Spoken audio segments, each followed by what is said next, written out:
आज चाहिँ म तपाईहरुलाई चाहिँ अब कसरी चाहिँ मोबाइलमा चाहिँ विदाउट रुट चाहिँ हामीले चाहिँ काली लिनक्स एप्स चाहिँ इन्स्टल गर्न सकिन्छ भने चाहिँ तपाईलाई म सिकाउन गइरहेको छु र यसको लागि चाहिँ अब सर्टेन एप्सहरु चाहिन्छ त्यो चाहिँ म तपाईलाई भिडियोको थ्रुबाट देखाउन गइरहेको छु र सुरुमा एउटा भन्न चाहन्छु कि यदि तपाईलाई चाहिँ काली लिनक्स एप्स चाहिँ यदि इन्स्टल गर्नु छ भने तपाईको मोबाइलमा चाहिँ एटलिस्ट 9GB जति चाहिँ स्पेस चाहिँ खाली हुनुपर्छ। Okay let's start the video. Okay अब हामीले सुरुमा चाहिँ यो काली लिनक्स एपलाई चाहिँ विदाउट रुट चाहिँ हाम्रो एन्ड्रोइड भर्जनमा चाहिँ अब डाउनलोड गर्दाखेरि चाहिँ हामीलाई दुई तीनवटा एप्सको चाहिँ हेल्प लिङ्क बनिन्छ र त्यो चाहिँ हामीले इजिली प्ले स्टोरबाट डाउनलोड गर्न सकिन्छ। सो एउटामा चाहिँ हामीले टर्म्याक्स डाउनलोड गर्नुपर्ने हुन्छ नि, सेकेन्डमा चाहिँ VNC फ्री। सो अब let's start the process. So सुरुमा चाहिँ हामी यहाँ टर्म्याक्स एप्स चाहिँ ओपन गर्छौँ र टर्म्याक्स एप ओपन गर्ने बित्तिकै सुरुमा चाहिँ यस्तो पेजेसहरू देखाउँछ र यसमा हामीले सर्टेन कमान्ड राख्नुपर्ने हुन्छ। सो म कमान्ड राख्न गइरहेको छु। सो टर्म्याक्स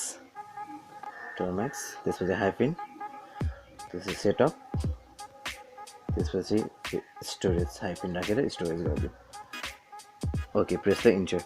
सो इन्टर गरेपछि फेरि अर्को एउटा अब यसमा हामीले wget चाहिँ इन्स्टल गर्नुपर्ने हुँकोले अब wget कसरी इन्स्टल गर्ने भन्दाखेरि चाहिँ हामी यहाँ टाइपिङ गरेर देखाउँछौँ कमान्डमा pkg स्पेस इन्स्टल त्यसपछि स्पेस wget र इन्टर गरिदिउँ। यहाँ देख्न सक्नुहुन्छ तपाईँले यहाँ अब लोडिङ भइरहेको छ र डाटाहरू पनि रिड गर्दैछ यसले।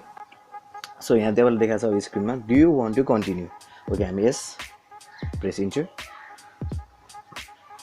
प्रोग्रेसहरू भइरहेको छ। सो अब यो पछि चाहिँ हामीले एउटा लिङ्क चाहिँ यहाँ कपी पेस्ट गरेर राख्नुपर्छ। म यहाँ कपी पेस्ट गरेर राखिदिन्छु। यो चाहिँ मेरो डिस्क्रिप्सनमा पनि मैले दिएको छु यो लिङ्क पेस्ट। ओके अब यो पेस्ट गर्ने बित्तिकै फेरि आफै अब रिडिङ सुरु गर्छ र तपाईँले यहाँ देखाएको छ कोम्याट chmod +x इन्स्टल नेटहन्टर टर्म्याक्स भनेको छ। अब फेरि हामी एउटा राख्न गइरहेको छु, प्रेस इन्टर गरेर हामी अब गर्न गइरहेको छ यहाँ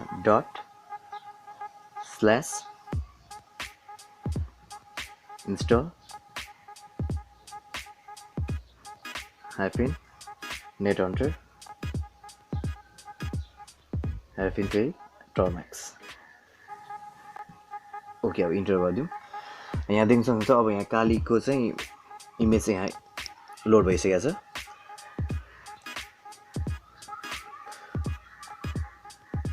यहाँ डाउनलोड अब स्टार्ट भइसकेको छ। अब डाउनलोडको लागि चाहिँ अब तपाईँको मोबाइलको फोन अनुसार चाहिँ अब डिपेन्ड गर्छ कति टाइम लाग्छ भनेर है। सो अब यहाँ भर्खर 1% भएको छ, त्यही भएर अब यसको लागि अलिकति टाइम लाग्ने भएकोले म अहिले भिडियो पज गर्छु।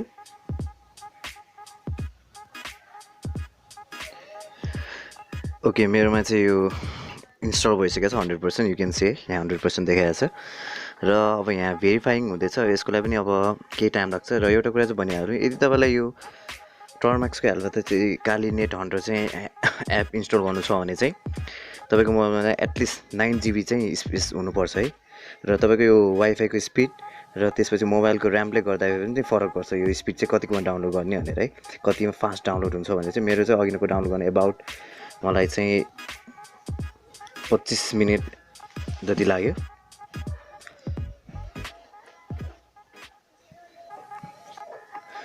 ओके यहाँ भेरिफाइङ पनि भइसकेको छ। अब एक्सट्र्याक्टिङ रुट छ, अब एक्सट्र्याक्टिङ रुट्सको लागि पनि केही टाइम लाग्छ।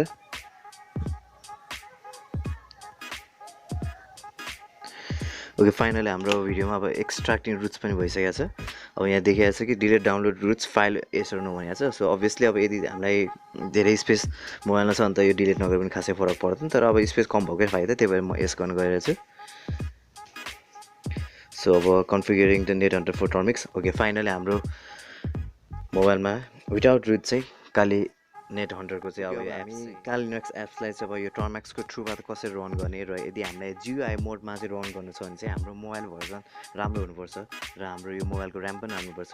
यदि मोबाइलको ऱ्याम चाहिँ राम्रो छैन भने चाहिँ हामी GUI मोडमा चाहिँ ओपन नगरेकै राम्रो। सो अब हामी तपाईँलाई म GUI मोडमा चाहिँ अब कसरी चाहिँ ओपन गर्ने भन्ने तरिका सिकाउँदैछु। फर्स्ट अफ अल चाहिँ अब मैले अलरेडी टाइप गरिसकेको छु। सो नेटहन्टर भनेर चाहिँ यहाँ टाइप गरिदिनुहोस् र यो नेटहन्टर टाइप गरिसकेपछि त्यहाँ देखाएको छ तपाईँलाई काली लोकल होस्ट र त्यसमा फेरि टाइप गर्नुपर्ने हुन्छ तपाईँले केक्स पासवर्ड भनेर KEX स्पेस त्यसरी पासवर्ड PASSWD। सो अब यहाँ तपाईँलाई देखाएको छ कि पासवर्ड भनेर। सो पासवर्डमा टाइप गर्नु सक्नुहुन्छ तपाईँले 1 2 3 4 5 6 7 8 9 र फेरि अब इन्टर गरिदिउँ। सो भेरिफाईमा फेरि अब पासवर्ड दिदिउँ 1 2 3 4 5 6 7 8 9। सो अब इन्टर गरिदिउँ। सो अब would you like to interview only password भनेको छ, obviously yes फेरि इन्टर गरेर फेरि अघि नै कि हामीले जुन माथि पासवर्ड राख्दै छ त्यही राखिदिउँ। ओके फेरि गरिदिउँ, फेरि भेरिफाई गरिदिउँ 1 2 3 4 5 6 7 8 9। सो अब इन्टर गरिदिउँ।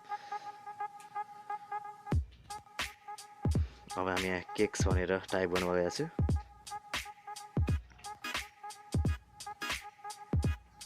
ओके अब यहाँ तपाईँलाई पोर्ट दिएको छ 5901 पोर्ट छ र अब यसको हेल्पबाट चाहिँ हामीले अब भिएनसी सर्भरमा चाहिँ जियुआई मोडमा चाहिँ ओपन गर्न सकिन्छ र अब ओपन गर्न गइरहेको छु। सो त्यसको लागि हामी भिएनसी सर्भर पहिला ओपन गर्नु पऱ्यो।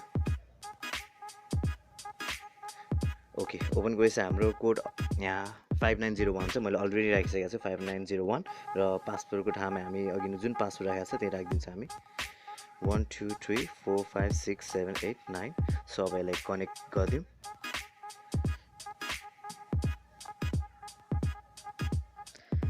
ओके फाइनली हाम्रो यहाँ अब काली लिनक्सको एप्स इन्स्टल भइसकेको छ र हामीले अब जिआई मोडमा ओपन गर्न सकिन्छ। सो यु क्यान सी हाम्रो जिआई मोडमा आइसकेको छ यहाँ इन्स्टल भएर।